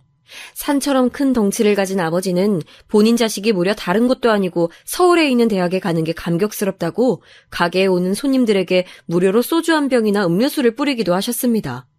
이렇게 말하면 제가 되게 명문대에 입학했을 것 같죠? 그건 절대 아닙니다. 저는 그냥 서울에 있는 사립대학교에 들어간 거고 흔히 말하는 유명 명문대는 아니에요. 그래도 오빠 3명은 대학에 간 사람이 둘째 오빠뿐인데 그 둘째 오빠도 우리 지역에 있는 국립대에 들어간 거라 제 대학 입학은 가족들에겐 의미가 컸습니다. 첫째 오빠는 고등학교를 졸업하고 군대에 다녀오고 바로 아버지를 도와 가게 일을 하고 있었고 둘째 오빠는 국립대를 졸업하고 바로 결혼해서 우리 집 근처에서 자리 잡고 직장을 다니고 있었어요. 막내 오빠도 대학에 가지 않고 제대하고 아버지와 큰 오빠를 따라서 가게 일을 돕고 있었는데 우리 가게가 많이 큰 가게라 가능했어요. 부모님은 자식들이 가게를 물려받지 않아도 괜찮으니 본인이 하고 싶은 것을 하라고 하셨는데 큰 오빠와 막내 오빠는 가게에서 일하는 게 좋다고 했습니다. 그렇게 저는 서울에 있는 대학에 입학했는데 혼자 저를 서울에 보내는 게 걱정됐는지 가족들은 집을 구할 때부터 입학식에도 단 한 명도 빠지지 않고 다 저를 보러 왔어요. 덕분에 입학 초기에 저는 지방에 있는 유명 조폭딸이라는 헛소문에 시달려야 했습니다. 그래도 험악한 아버지와 큰오빠의 인상으로 부동산에 사기당하지 않고 자취방을 잘 구할 수 있어서 그건 다행이었어요. 제가 다녔던 대학 학과가 군기가 세기로 유명한 곳이었는데 입학식 때 오빠들하고 아버지가 누가 괴롭히면 당장 전화하라고 하도 많이 말해서 선배들은 저를 절대 건들지 않았습니다. 아무리 덩치가 커도 우리 가족에게 저는 그저 막내였고 혼자 딸이었으니 오빠들과 부모님 눈에는 작아 보였나 봐요. 큰오빠는 그때 이미 결혼을 했었는데 새언니의 직업은 무려 초등학교 선생님입니다. 어렸던 저는 도대체 저렇게 천사 같고 선녀 같은 새언니가 우리 오빠랑 결혼하는지 진심으로 의문이었어요. 청순의 대명사처럼 가녀리고 여린 언니는 저를 아가씨라고 부르지 않고 본명인 성이라고 불렀는데 제가 그렇게 하라고 했습니다. 선녀처럼 생긴 언니가 저보고 아가씨라고 부르는 게 낯간지럽고 어색하더라고요. 우리 집이 다행히 또 그렇게 호칭에 집착하는 편은 아니라 부모님도 너희가 좋으면 그렇게 하라고 했고 저는 오빠들만 있다가 새언니가 가족이 되니까 어찌나 신났는지 모릅니다. 지금까지도 제 제일 친한 친구인 새언니는 그때부터 저에게 도움을 참 많이 줬어요. 대학 신입생이라고 지방에서 주말에 올라와서 저를 데리고 백화점에 가서 옷도 골라주고 문화생활도 많이 하라고 이것저것 많이 알려줬습니다. 본인도 일하느라 바쁠 텐데 시간을 내어 저와 놀아주는 것을 보고 아버지가 감명받아 새언니가 저와 놀 때는 아빠 카드를 주며 언니 옷도 몇 벌 사서 들려보내라고 하셨죠. 아버지 덕분에 새언니와 저는 주말에 명동과 강남을 돌아다니며 많이 놀았는데 언니가 제가 성인이 됐으니 남자친구를 만나라고 하더라고요. 동기들이나 선배 중에 제 마음에 드는 사람이 없어 만나지 못하고 있다고 했더니 언니가 동아리를 해보라고 조언을 해줬습니다. 그래서 바로 동아리를 들게 됐는데 제가 앞서 말했듯 저는 통통한 편이라 댄스 동아리나 그런 곳은 당연히 들어가지 못했고 그렇다고 뉴스 토론 동아리나 독서 동아리도 들어가기가 싫더라고요. 언니는 운동 동아리에 들어가라고 했는데 안 그래도 큰 덩치가 거기 들어가면 더 커질까봐 그러지도 못했습니다. 저는 결국 들어간 곳이 우리 차 동아리였는데 차가 자동차가 아니고 먹는 차를 말하는 거였어요. 다도 동아리라고 생각하시면 되는데 새언니는 제가 거기 들어갔다고 하니까 깔깔 웃으며 거기에 남자가 있을 것 같냐고 당장 나오라고 했습니다. 언니의 웃음에도 저는 억지를 부리며 다도 동아리에 들어갔는데 거기서 저는 저보다 한 살 많은 선배 오빠에게 첫눈에 반하게 됐어요. 이름은 김준성. 키는 오빠들보다 작았는데 제가 반하게 된 이유는 오로지 얼굴이었습니다. 오빠들은 우락부락하고 선이 굵었는데 준성 오빠는 하얗고 흔히 말하는 기생오라비처럼 생겼어요. 쌍꺼풀이 없던 우리 가족들과는 달리 얇은 쌍꺼풀도 있었고 무엇보다 말투가 너무 상냥했습니다. 못생기고 통통하던 몸 때문에 남자 선배들이나 동기들은 저를 되게 편하게 여기고 때로는 마음에 상처를 입기도 했었는데 준성 오빠는 달랐어요. 지방에서 자란 저는 우리 지역이 말투가 거센 편이라 서울 남자였던 준성 오빠의 말투는 너무 나긋나긋하고 좋았습니다. 다른 사람들과 달리 저를 배려하고 여자로 챙겨주던 오빠에게 마음을 뺏긴 건 어찌 보면 당연한 결과였어요. 그런데 너무 슬펐던 건 그때 오빠는 사귀던 여자친구가 있었습니다. 예쁘기로 유명한 언니였는데 무려 동아리 회장이었어요. 동아리 회장 언니는 성격도 활발하고 좋아서 동아리원들을 많이 챙겨줬는데 저한테도 친절하게 대해줬습니다. 그래서 오빠에게 첫눈에 반했어도 저는 들이댈 수가 없었어요. 저렇게 천사 같은 언니와 사귀는 오빠를 그저 멀리서 좋아했었죠. 제가 이걸 새언니한테 말하니까 언니는 저한테 그래도 포기하지 말라고 대부분 대학생 커플은 금방 헤어지니까 때를 기다리라고 했습니다. 그래서 저는 새언니의 조언을 받고 그때부터 미친 듯이 살을 빼기 시작했어요. 짝사랑을 시작하니까 먹기도 싫고 저를 꾸미고 싶어져서 밥도 안 먹고 오로지 두유만 먹으며 다이어트를 하고 피부 관리도 받기 시작했습니다. 다행히 집에서 보내준 용돈이 많아서 그걸로 과일과 채소, 두유만 먹으며 운동도 진짜 열심히 했어요. 신입생 때라 동기들끼리 술자리도 많았는데 다이어트를 시작하고는 나가지도 않았습니다. 선후배 관계가 셌던 학과라 과 회식 참여가 필수였는데 앞서 말했듯 조폭같이 생긴 오빠들과 아빠 덕분에 빠져도 저에게 뭐라 하는 사람은 전혀 없었어요. 제가 다이어트를 시작하고 가족들의 반응은 너무 웃겼는데 아버지는 제가 그러다 쓰러진다며 다이어트를 반대했습니다. 오빠들도 제가 뺄 살이 어딨냐고 했는데 저는 그런 반응을 뒤로하고 열심히 두유와 과일로 버텼어요. 마침 여름방학이 시작돼서 본가로 내려가서 식당 일을 자발적으로 가서 도왔습니다. 먹지는 않고 일만 하니까 나중엔 아버지가 식당 출입 금지를 했는데 저는 식당에 가지 못하니 근처 제가 졸업한 초등학교에 가서 운동장을 뛰었어요.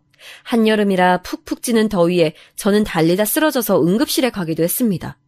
응급실에서 깨어나니 엄마가 제가 태어나고 처음으로 크게 화를 내며 살 빼지 말라고 병원이 떠나가라 소리를 질렀어요. 오빠들도 다이어트를 하다 죽게 생겼다며 억지로 음식을 먹이려고 했지만 저도 고집이 황소고집이거든요. 매일 아침부터 밤에 잠들 때까지 가족들과 싸워가며 열심히 눈을 피해 먹지 않고 운동해서 결국 저는 객관적인 새언니의 반응에만 의존하며 살을 무려 20kg를 빼게 됐습니다. 응급실에서 소리 지르며 다이어트를 반대한 엄마도 살을 뺀 저를 보고 너무 좋아하셨어요. 아버지와 오빠들도 저를 보고 막상 뺀 것을 보니 뺀 게 낫다며 백화점에 데려가서 가방과 옷을 사줬습니다. 새언니와 미용실에 가서 염색도 하고 만발의 준비를 하고 개강일에 맞춰 서울로 올라간 저는 아주 기쁜 소식을 듣게 됐어요. 무려 제 첫사랑 오빠가 여자친구와 헤어졌다는 소식이었습니다. 오빠는 언니가 동아리 회장이었으니 자기가 헤어지고 동아리를 자발적으로 나갔는데 저도 애초에 다도가 목적이 아니었으니 바로 동아리를 나왔어요. 그리고 오빠를 먼저 찾아갔는데 오빠는 저를 못 알아봤습니다. 저는 그런 오빠의 반응에 오히려 신이 났어요. 누구세요? 저 아세요? 오빠, 저예요, 성희. 제가 많이 변했죠? 뭐? 성희라고? 아니, 성희 맞아? 왜 이렇게 예뻐졌어? 몰라보겠다. 방학 동안 살 많이 뺐어요. 오빠 오랜만이에요? 이별의 아픔에 빠졌던 오빠를 저는 열심히 따라다니며 위로했고 결국 저희는 사귀게 됐습니다. 제가 드디어 사귄다는 소식을 새언니에게 알리자 언니는 저보다 더 기뻐하며 어떻게든 그 사람을 잡아 결혼하라고 했어요. 막내딸의 첫 연애를 알자 아버지와 어머니 그리고 3명의 오빠는 남자친구를 너무나도 많이 궁금해했지만 전 보여줄 수가 없었습니다. 물론 우리 가족을 많이 사랑하지만 사랑하는 마음과 별개로 오빠가 보고 도망갈 수도 있으니 어쩔 수 없었어요. 남자친구는 마르고 하얗고 전형적인 서울 사람이었는데 아버지 한 명도 아니고 문짝만한 오빠들까지 보면 누구라도 위압감이 들 수가 있으니 말이에요. 그렇게 우리는 연애를 시작했는데 저는 오빠와 어떻게든 헤어지지 않으려고 애를 썼습니다. 첫사랑은 이루어지지 않는다는 말이 있잖아요. 그 말은 저한테 통하지 않는다고 굳게 믿으며 연애를 시작했어요. 사귀고 나서 알게 된 사실은 오빠가 아버지가 계시지 않았다는 거였습니다. 시어머니가 혼자 계시는데 오빠는 또 외동이라 형제가 없었어요. 그래서 남자친구는 항상 저를 부러워했습니다. 대학이 서울에 있었으니 서울을 돌아다니며 연애했던 기억은 너무나도 즐거운 기억밖에 없었어요. 물론 다른 연인들처럼 싸우기도 했지만 원래 다툼을 싫어하는 남자친구 덕분에 크게 싸운 적도 없습니다. 큰 소리 나는 것을 싫어하고 조용한 성격인 남자친구는 사귀기 전에 생각했던 것보다 세심하고 약간은 예민했어요. 그런데 저는 그런 성격이 싫지 않았고 오히려 더 좋았습니다. 평생을 산적 같은 사람들에게 쌓여있다 선비 같은 사람을 만나니 어땠겠어요? 그렇게 연애하다 남자친구는 군대에 가게 되는데 저는 입대할 때 수료식은 무조건 따라갔습니다.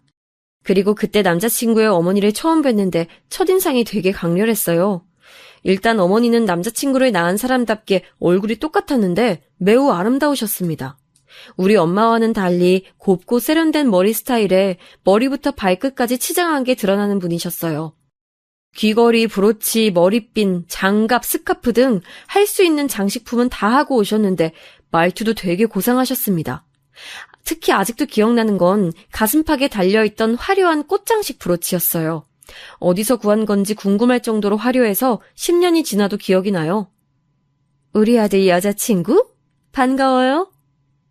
제가 서울 남자하고는 연애하고 있어도 서울 여자 어른을 만난 건 처음이었는데 목소리를 들으니까 텔레비전에서나 보던 그런 말투여서 놀랐어요.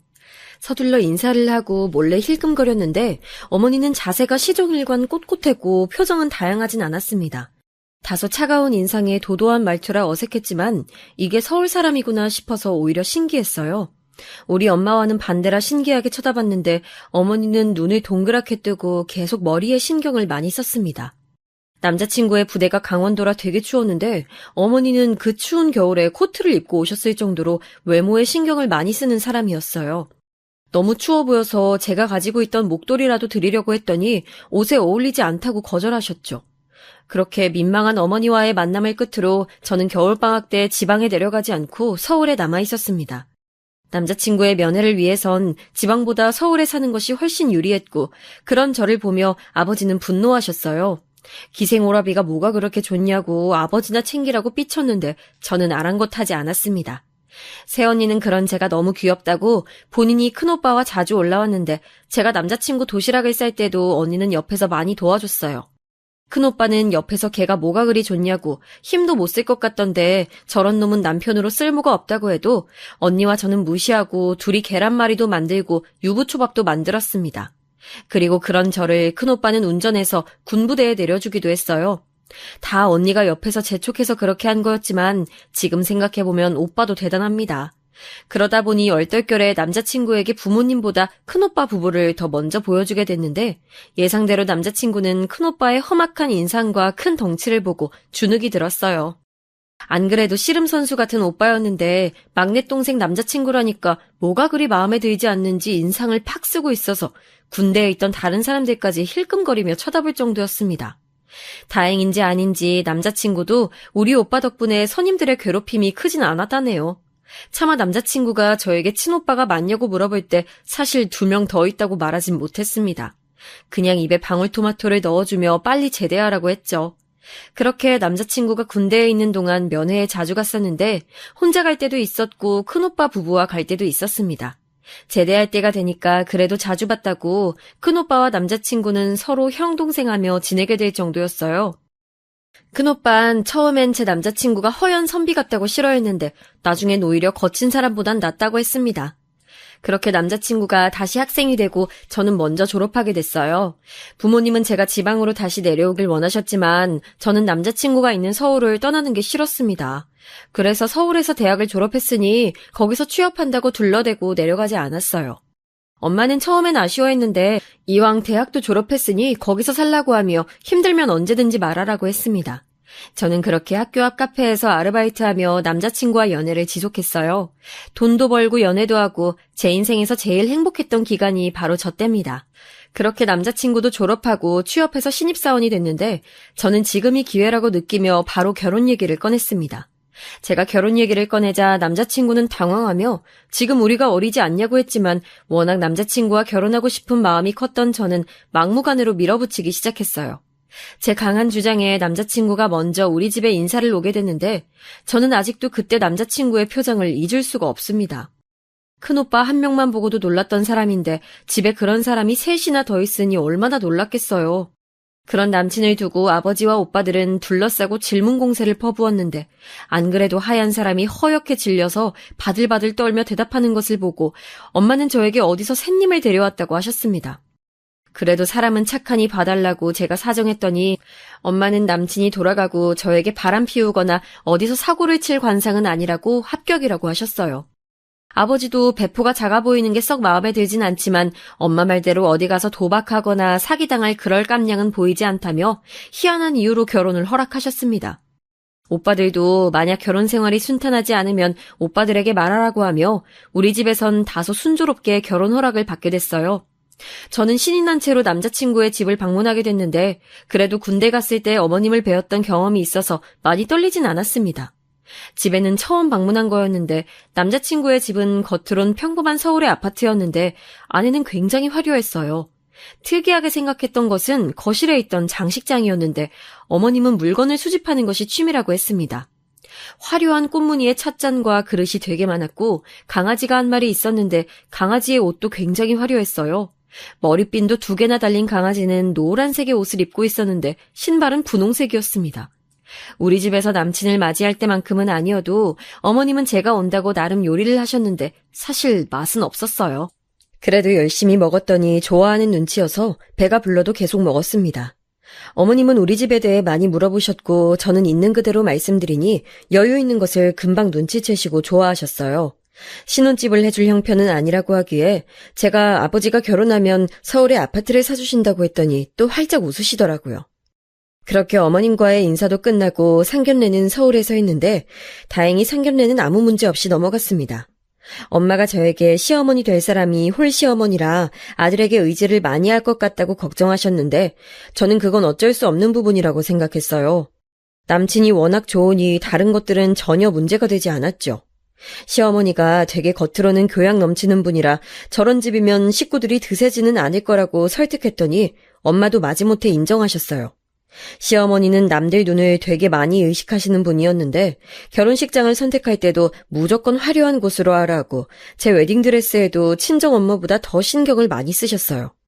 형편이 안 좋으니 결혼식 비용도 우리 집에서 내줬는데 꽃장식 추가도 하고 조명도 추가하고 본인의 한복도 어찌나 화려한 것을 고르던지 참다 못한 친정엄마가 저에게 불만을 표할 정도였습니다. 오빠들 3명을 결혼시키며 이미 결혼식 경험이 많았던 엄마에게 시어머니의 저런 거칠애는 쓸데없는 거였죠. 그런 엄마를 중간에서 중재하느라 어찌나 힘들었는지 몰라요. 한복 고를 때가 절정이었는데 시어머니는 본인이 신부 엄마의 한복 색깔인 분홍색을 입겠다고 고집하며 심지어 머리에 옛날에 왕비들이 쓰던 왕관 아시나요? 그걸 쓰겠다고 해서 한복집 사장님이 고개를 절레절레 흔들었습니다.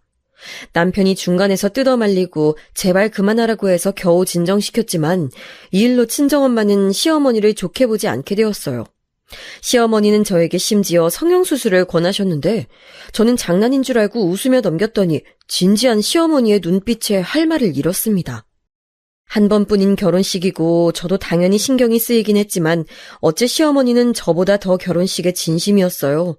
신부인 저도 안 받는 피부 관리를 본인이 받았고 마사지까지 다니며 관리했습니다. 그런 시어머니를 보고 남편은 혀를 내두르며 자기 엄마지만 어릴 때부터 보이는 것에 너무 관심이 많다고 저한테 이해해달라고 했어요. 시어머니는 남편 몰래 자기 보톡스 주사를 맞게 해달라고 요구했는데 저는 그렇게 하면 시어머니와 가까워질 줄 알고 보톡스도 맞게 해주고 피부 관리와 전신 마사지까지 해드렸습니다. 시어머니는 제가 그렇게 하니까 좋아하며 저에게도 잘해주셨는데 그때까진 말투가 되게 상냥해서 저도 좋은 마음으로 해주고 점점 친해졌다고 생각했죠. 그런데 시어머니의 실체를 저는 결혼하고 알게 됐습니다. 저는 결혼하고 친정 부모님이 힘들게 살지 말라고 가게를 하나 열어주셨는데 제가 카페에서 일했으니 큰 카페를 하나 열어주셨어요. 2층짜리였고 직원도 고용해서 꽤 크게 운영했는데 매출이 생각보다 좋았습니다. 남편이 출근하고 혼자 집에 있으면 심심하니까 카페에 나가면 활기도 있고 손님들과 대화하는 것도 즐거웠어요. 시어머니는 혼자 집에 있으니 우리 카페에 종종 놀러 오셨는데 한 가지 꺼려졌던 점은 본인이 사장인 것처럼 행동했습니다. 친구들을 데려와서 같이 커피를 마시고 돈은 됐다고 하며 친구가 사장이라 좋지 말하더라고요. 굳이 거기 가서 어머님 사장은 저예요 하기에도 민망해서 그냥 넘겼습니다. 사실 저는 이 경우는 그럴 수도 있다고 생각했어요. 사람이면 누구나 본인이 잘난 것을 보여주고 싶어 하니까요. 그런데 제가 놀랐던 점은 시어머니는 그렇게 친구와 대화하며 즐겁게 웃다가 그 친구가 돌아가면 저에게 방금까지 웃으며 대화한 친구들을 욕했다는 거였습니다. 아니 처녀는 어릴 때부터 편하질 않아. 진짜 자기 자랑을 어찌나 하던지 들어주기가 싫어. 어우 짜증나. 못생긴 게 예쁜 척은 얼마나 하는지 알아? 보고 있으면 웃겨 죽겠어. 시어머니는 저렇게 모임이 있을 때마다 저에게 전화를 걸거나 직접 카페에 와서 친구들 욕을 그렇게 했습니다. 저는 시어머니가 나를 편하게 여기나 보다 생각하고 넘기려고 했는데 날이 갈수록 심해졌어요. 그래도 그때는 신혼이라 시어머니에게 그렇게 큰 신경을 쓰지 않았는데 남편과의 결혼 생활이 즐거웠기 때문입니다. 한 가지 문제가 있다면 남편과 저는 둘이 같이 살게 된 것이 너무 즐거워서 매일 야식을 먹었는데 그 야식이 문제였는지 저는 살이 찌기 시작했어요. 원래도 어려서부터 그렇게 마른 편은 아니었는데 남편을 만나려고 대학 때 죽어라 살을 뺀 거였잖아요. 완전히 저는 대학 신입생 때로 몸이 돌아가게 됐습니다. 자제하려고 해도 남편과 둘이 밤에 먹는 라면과 족발과 치킨은 끊을 수가 없었어요. 억울했던 것은 남편은 원래 몸 자체가 살이 찌지 않는 몸이라 저만 뚱뚱해지고 남편은 그대로였다는 거죠. 제가 살이 찌자 시어머니는 저에게 은근 살을 빼라고 요구하셨는데 중간에 사건이 하나 있었습니다. 시댁에 가서 저녁을 먹고 있었는데 제가 그날따라 배가 고파 시어머니 음식도 맛있게 먹었어요. 시어머니가 음식을 잘하시는 편은 아니라 보통은 잘 안 먹는 편인데 그날따라 이상하게 배가 너무 고프더라고요. 그러다 남편이 본인은 배부르다고 밥을 남기길래 제가 아깝다며 남편의 밥그릇을 가져가 먹으려고 했는데 그 순간 시어머니가 제 손에 들려있던 밥그릇을 가져갔습니다. 너무 순식간에 일어난 일이라 민망하기도 하고 진짜 아까워서 저는 말을 꺼냈어요. 어머니, 그 밥 제가 먹을게요. 남기면 아깝잖아요. 음식물 쓰레기만 늘어나요. 이거 먹으면 너 더 살쪄. 관리 안 하니? 어째 볼 때마다 살이 찐 것 같아. 아유, 관리도 필요해. 남들이 보면 뭐라 한다. 시어머니는 특유의 고상한 말투로 저에게 저렇게 말했는데 순간 얼굴이 확 빨개지며 민망하더라고요. 아무 말도 못하고 숟가락을 내려놨는데 남편이 옆에서 도대체 엄마는 왜 그러냐고 하며 저를 데리고 시댁을 나왔습니다. 남편은 저에게 워낙 시어머니가 남들 시선을 신경 쓰는 사람이니까 그냥 무시하라고 했는데 저는 마음의 상처가 지워지지 않았어요. 그렇게 한 달 정도가 지나자 시어머니가 또 친구를 데리고 카페로 왔습니다. 예전엔 저도 살갑게 다가갔는데 이젠 그러고 싶지 않아서 가만히 있었더니 시어머니는 아무렇지 않게 저를 대하며 커피 2잔을 시키시더라고요. 직원을 시켜 가져다 주라고 하고 아무것도 서비스로 주지 않자 시어머니는 친구를 금방 보내고 저에게 말했습니다. 아가, 저번에 미안했다. 이제 화 풀어. 사과하는 어른한테 밉게 말할 성격은 아니라 알겠다고 대답하고 화를 풀게 됐어요. 친정엄마는 늘 저에게 며느리가 먼저 다가가면 시어머니가 좋아할 거라고, 저에게 혼자 사는 시어머니가 신경 쓰인다고, 자주 찾아뵙고 용돈도 많이 드리라고 하셨습니다. 엄마는 그래도 자식이 넷이나 있는데 시어머니는 자식이 제 남편밖에 없고 또 본인 남편은 죽었으니 얼마나 속상하겠냐고 했어요. 엄마 친구 중에 숙자 이모가 남편을 잃고 혼자 너무 외로워했다고 저에게 시어머니를 최대한 많이 챙기라고 하셨어요. 엄마처럼 가게를 나며 사회생활을 하는 것도 아니니 제가 이해하라고 하셨죠. 엄마 말을 듣고 나니까 또 짠해져서 시어머니를 찾아가서 용돈을 주면 그렇게 좋아하는 모습에 저도 잘해야지 생각했습니다. 저를 일부러 괴롭히거나 혹은 시집살이를 시키는 건 아니니까 그래도 다행이라 생각하고 시어머니에게 다가가려고 노력했어요. 그러다 저는 첫 임신을 하게 됐는데 임신하니까 입덧이 먹는 입덧으로 왔습니다. 유독 배가 불러서 이상하다고 생각했는데 병원에 갔더니 글쎄 쌍둥이라는 거예요. 남편 집안에 쌍둥이가 있어서 설마 했는데 진짜로 쌍둥이를 가져서 얼마나 놀랐는지 모르겠습니다. 쌍둥이란 소리를 듣고 부모님은 크게 기뻐하셨고 이미 손주도 많지만 딸의 아이는 처음이라고 출산을 기다리셨어요. 저는 토하는 입덧은 전혀 없었는데 먹는 것으로 입덧이와 몸무게가 많이 늘었습니다. 남편은 그래도 괜찮다고 저에게 먹고 싶은 게 있냐 물어보고 한밤중에도 제가 먹고 싶어 하면 나가서 빵이나 과일을 구해왔어요. 시어머니는 저를 볼 때마다 표정이 안 좋았지만 남편이 따로 단속했던 건지 제 앞에선 말로 대놓고 뭐라 하지 않았습니다. 물론 그렇다고 표정이나 눈빛을 숨기진 못했죠. 저는 최대한 무시하고 태교에 집중하려고 노력했습니다. 병원도 열심히 다니고 남편과 클래식 음악도 들으며 그렇게 임신기간이 지나고 출산을 하게 됐는데 무려 아들 쌍둥이였어요. 부모님은 우리 집안의 딸이 이렇게 귀하다고 저보고 수고했다고 말씀해 주셨고 산후조리를 잘해야 한다며 갈비도 최상급으로 많이 보내주셨습니다. 시어머니에게도 갈비를 보내줬는데 시어머니는 그걸 또 주위 사람들에게 자랑했더라고요. 엄마는 다른 건 몰라도 아이들 밥을 굶기는 일은 절대 없어야 한다고 저에게 용돈을 많이 보내주셨고 덕분에 여유롭게 아이들을 키울 수 있었습니다. 쌍둥이라 저 혼자 아이를 키우는 것은 도저히 무리라고 생각했는데 시어머니가 본인이 도와주겠다고 집으로 많이 오셨어요. 너무 감사해서 저는 엄마에게 받은 용돈을 시어머니에게 그대로 드렸고 시어머니는 돈을 받고 좋아하셨습니다. 시어머니가 아이들을 같이 봐주는 것은 너무나도 감사한 일이었는데 시어머니는 와서 아이를 봐주는 것보다 본인 친구들 욕을 더 많이 하셔서 곤란했어요. 아니 그 순자 걔는 아들이 서울대 들어갔다고 6년째 자랑 중이야. 아유 그래봤자 그지면서 걔가 돈이 진짜 없거든. 명품도 가짜로 들고 다녀. 영이라는 애는 남편이 바람나서 이혼했어. 근데 그럴만하다? 걔가 성질이 너무 더러워. 어떤 남자가 그런 애를 감당하니? 걘 평생 혼자 살 팔자야. 아유 춘자는 그렇게 어릴 땐 예쁘더니 남자 복이 더럽게 없어. 집안이 잘 살면 뭐해. 그렇게 남자 복이 없어서. 차라리 그런 남편 만날 바엔 나처럼 그냥 남편 빨리 죽는 게 나아. 시어머니는 얼굴도 모르는 시어머니 친구들의 실명을 다 얘기하며 저에게 라디오처럼 아침부터 남편이 퇴근할 때까지 계속 욕했어요.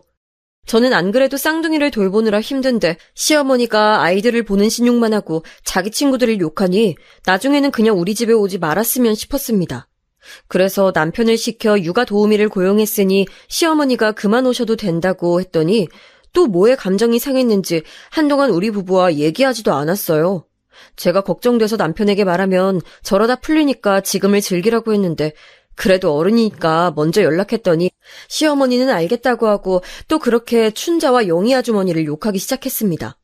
저는 시어머니가 집에 있으니 심심해서 그런 것 같아 일부러 시어머니에게 용돈을 드려 밖을 나가게 했는데 다행히 친구들 모임이 있을 땐 저에게 연락하지 않더라고요.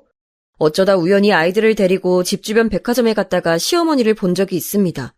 친구들과 즐거운 시간에 방해되지 않게 그냥 모른 척 지나가려고 최대한 얼굴을 가리고 지나가는데 저는 시어머니의 목소리를 듣고 깜짝 놀랐어요.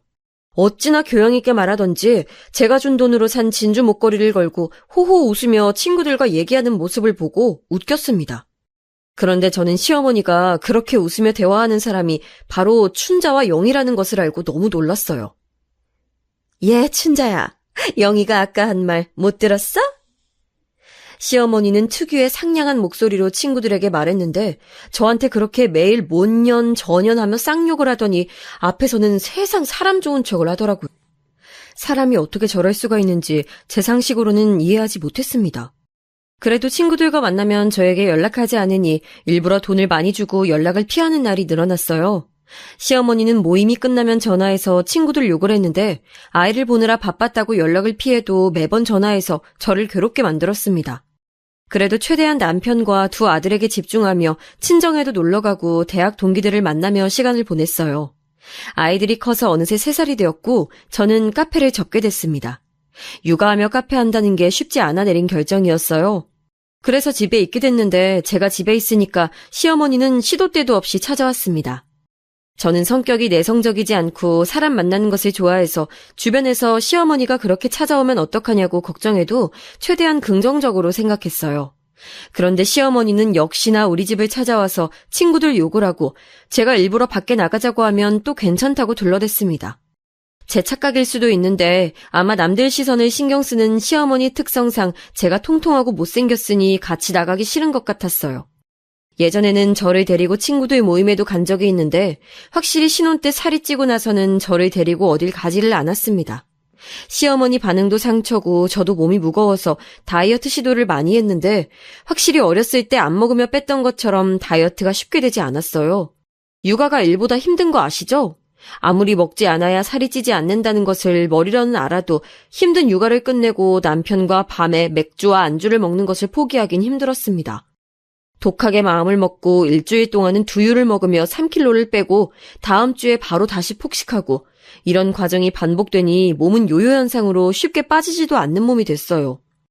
제가 너무 스트레스를 받으니까 남편은 자기는 괜찮으니 신경 쓰지 말라고 했는데 시어머니의 표정을 볼 때마다 다이어트 다짐을 했습니다. 부모님도 건강이 중요한 거지 아이들을 키우는 것도 힘든데 뭘 살을 빼냐고 하고 오빠들도 새언니들도 저에게 육아가 훨씬 중요한 거라고 엄마가 행복해야 아이들도 행복하다고 했어요. 친정에서는 제가 힘들지 않게 도움을 많이 줬는데 시어머니는 만날 때마다 저를 위아래로 보며 한숨을 쉬니 당연히 눈치가 보였습니다. 그럴 때마다 그래도 남편이 왜 그러냐고 막아줘서 다행이었어요. 시어머니는 제가 용돈을 많이 주니까 그건 마음에 들었는지 저에게 대놓고 말하진 않았습니다. 그러다 어느 날, 그날은 아이들의 유치원 입학식이었어요. 입학은 아이들이 하는데 남편과 제가 더 긴장해서 종일 정신이 없어서 잠에 일찍 들었는데 전화벨이 울려서 보니까 시어머니였습니다. 받지 않으려고 했는데 아무리 안 받아도 계속 울리고 아이들과 남편은 자고 있으니 후딱 받고 끝내야지 생각하고 베란다로 나가 혼자 전화를 받았어요. 아니, 춘자 얘 진짜 미친 것 같아. 아우, 거지 같은 년이 이번에 나한테 뭐라고 했는 줄 알아? 영희 그 년도 진짜 문제야. 저는 어떤 급한 일이 있나 싶어 받았더니 역시나 시어머니의 친구들 욕이었어요. 듣기 좋은 소리라도 3번이 넘어가면 듣기 싫은데 시어머니는 도대체 언제까지 저럴지 머리가 아팠습니다. 저는 안 되겠다 싶어 나중에 남편에게 들려주며 제발 시어머니를 말리라고 하려고 녹음을 시작했어요. 제가 대꾸하지 않아도 혼자서 열심히 친구들을 욕하는 시어머니 전화를 녹음하고 저는 너무 피곤해서 이만 끊겠다고 하고 억지로 끊고 잠들었습니다. 그리고 다음날 남편에게 말하려고 했던 것을 까맣게 잊고 아이들을 챙기느라 바빴어요. 확실히 유치원에 들어가니 어린이집과 조금 달라서 적응하느라 어떻게 시간이 지나갔는지 모르겠습니다. 그 과정에서 시어머니의 연락도 고의가 아니라 진짜 정신이 없어서 받지 못했는데 시어머니는 본인을 무시한다고 화가 단단히 나셨어요. 친정엄마에게 말하니 그래도 어른이니까 저보고 가서 풀라기에 아이들을 데리고 찾아갔는데 이번엔 화가 제대로 난 건지 저를 무시하는 모습에 속으로 이번엔 좀 세다고 느꼈습니다. 제가 열심히 기분을 풀어주고 일어서는데 저한테 나지막이 시어머니가 이번 주 주말에 친구들 모임이 있다고 말하더라고요. 저는 그 말을 듣고 모임 장소가 어디냐고 물어봤더니 집 근처 백화점에서 만나기로 했다기에 용돈을 드리고 집에 왔습니다. 그리고 주말이 되자 저는 마침 아들 2명과 남편이 목욕탕을 간다고 나서서 집에 없어 심심하기도 했고 시어머니의 기분도 풀어주고 길을 살려주려고 백화점으로 향했어요. 다소 충동적인 행동이었지만 그래도 시어머니가 기분 좋길 바랐죠. 시어머니가 친구들과 모이면 무조건 가는 한정식 집이 있어서 거기로 갔더니 역시나 시어머니가 친구들과 고상하게 얘기하며 식사를 열심히 하고 계셨습니다. 저는 먼저 계산하고 영수증을 들고 시어머니와 친구들을 찾아가서 인사했어요. 최대한 활짝 웃으며 친절하고 살가운 이미지로 보이려고 노력하며 걸어갔습니다. 안녕하세요. 저는 어머님 며느리예요. 만나서 반갑습니다. 어머님들 계산은 제가 했고 카드도 맡겨놨으니 마음껏 드세요. 시어머니 친구들은 저를 보고 어머 너무 반갑다고 맞아주셨고 제가 계산했다고 하니 왜 그랬냐고 하시며 고맙다고 잘 먹겠다고 했어요. 저는 뿌듯한 마음에 시어머니를 쳐다봤더니 아니 시어머니가 표정이 너무 안 좋았습니다.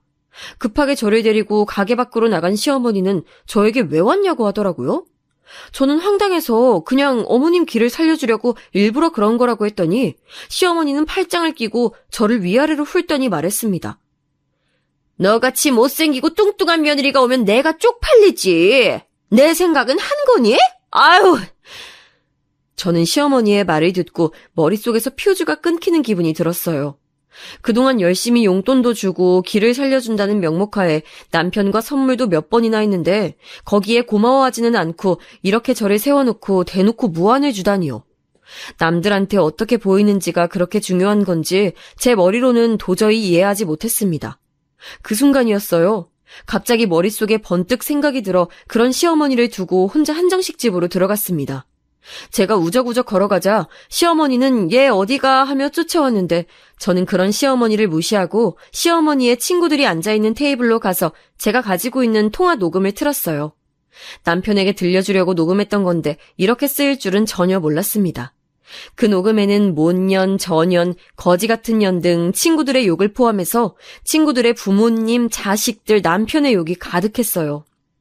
시어머니는 통화 녹음이 흘러나오는 핸드폰을 가져가려고 열심히 제 손을 잡았지만 덩치가 큰 저를 어떻게 제압하겠어요. 저는 그런데 그 다음에 일어난 일이 너무 웃겨서 아직도 생각하면 웃음이 납니다. 녹음을 다 들은 시어머니의 친구가 냅다 시어머니의 머리채를 잡는 거예요. 시어머니도 지지 않고 똑같이 머리채를 잡고 그런 시어머니를 말리던 친구도 통화 녹음에서 자기 욕이 나오니까 너 미쳤냐고 시어머니의 옷을 잡고 난리가 아니었습니다. 가게 종업원들이 와서 말리고 저에게 말리라는데 저는 그 모습이 너무나도 웃겨서 정신을 차릴 수가 없었어요. 이 장면을 여러분께 어떻게 보여줄 방법도 없고 아줌마들이 그렇게 머리를 잡고 물컵과 그릇을 던지며 싸우는데 그렇게 남들 시선 의식하고 보이는 것에 병적으로 집착하는 시어머니는 어디 갔는지 몰라요. 제가 실실 웃으며 말리니까 시어머니는 저한테도 못됐다고 밀치는데 타격도 없었습니다. 가게에 있던 손님의 신고로 같이 경찰서까지 가게 됐는데 소식을 듣고 온 남편은 시어머니한테 제발 정신 차리라고 소리 지르고 각자 남편과 자식들이 와서 어머님들을 데려가셨어요. 시어머니는 끝까지 저에게 어떻게 그럴 수가 있냐고 따지셨는데 남편이 그만하지 않으면 다시는 엄마를 안 보겠다고 하니까 입을 꾹 다물었습니다. 그 뒤로는 시어머니에게 친구들을 욕하는 전화는 다시는 오지 않았어요. 저도 그동안 당한 게 괘씸하긴 해도 그 광경이 너무 웃겨서 큰 웃음을 줬으니 그런 시어머니한테 먼저 연락해서 죄송하다고 했네요. 시어머니는 됐다고 저한테 연락하지 말라고 했는데 그럼 뭐 저야 좋죠? 제가 이 얘기를 큰 새언니에게 했더니 언니가 미쳤다고 너무 웃기다 말하며 깔깔 웃었습니다. 그러면서 언니에게 혹시라도 우리 엄마가 언니한테 친구 욕하면 나한테 말하라고 했더니 새언니는 우리 엄마는 절대 그런 분이 아니니까 걱정하지 말라고 하더라고요.